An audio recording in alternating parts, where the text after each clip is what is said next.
یەکێکی دیکە لە خاڵەکانی کارنامەی کابینەی نوێمی حکوومەتی هەرێمی کوردستان سەروەرکردنی یاسایە. ئەو بەڵێنەی چەندین ساڵە بە هەوڵاتیانی هەرێمی کوردستان دەدرێت و هێشتا جێبەجێ نەکراوە. کابینەی نوێمی حکوومەتی هەرێمیش لە کارنامەکەیدا دەڵێت کار دەکەین بۆ سەروەرکردنی یاسا و ڕێزگرتن لە سربەخۆیی دەسەڵاتی دادوەری و نابێت لە کوردستاندا کەس لە سەروی یاساوە بێت.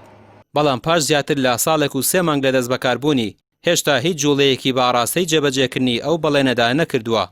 ئەندامێکی سەرکردایەتی کۆمەڵی ئیسلامی دەڵێت هۆکاری زۆرینەی کێشە کۆمەڵاتیەکان داڵدەدانی تاوانبارانە لە وڵاتان یاسا بۆ بەستنی دەستی دەسەڵاتداران دەردەچێت بە پێچەوانەوە لە کوردستان بۆ بەستنی دەمی هاوڵاتیانە.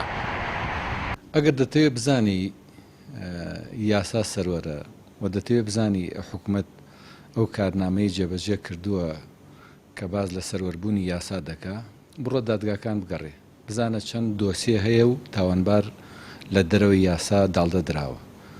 تاوانبار لە سلێمانی دەچێتە هەولێر داڵدەدرێ لە هەولێر دێتە سلێمانی داڵدەدرێ. بەداخەوە لە هەرێمی کوردستان یاسا تەنها بۆ خەڵکی بێپشت و پەنا و فەقیر و هەژارە.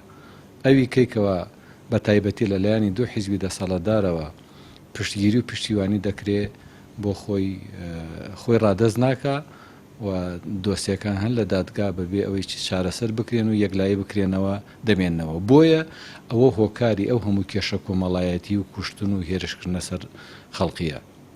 نەک ئەو ساڵ و نیوە نە لە ڕابردووە قەناعەتی شم وایە تا ئەو دەسەڵاتە بەو شێوازە بەردەوام بێ دادگا ناتوانێت سەروەر بێ. ڕۆژنامەنووسێک پێی وایە یاسا بەرکارەکان تەنها بەرامبەر خەڵکی ئاسایی جێبەجێ کراون و تا ئێستا یاساکان بە شێوەیەکی دروست پەیڕەو نەکراون. نەک لەم کابینەیە لە کابینەکانی دیکەش نەتواندراوە یاساکان بەبێت جیاوازی و سربەخۆ بن. ئەم یاسایە کەواتە بەس بۆ تەنها بۆ خەڵکی فەقیر و هەژارە یا خەڵکی فەقیر و هەژارش هەمیشە ملی لە موو باریکتر بووە لە بەردەم یاسا.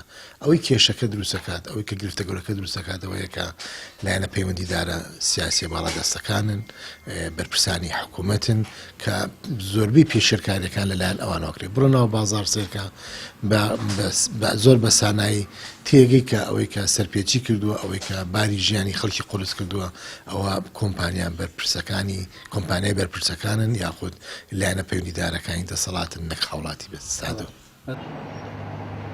دەوترێت یاسا لە هەرێمی کوردستان وەکو تۆڕی جاڵجاڵۆکە وایە بچووکەکان دەگرێت و گەورەکانیش تۆڕەکە دەپسێنن.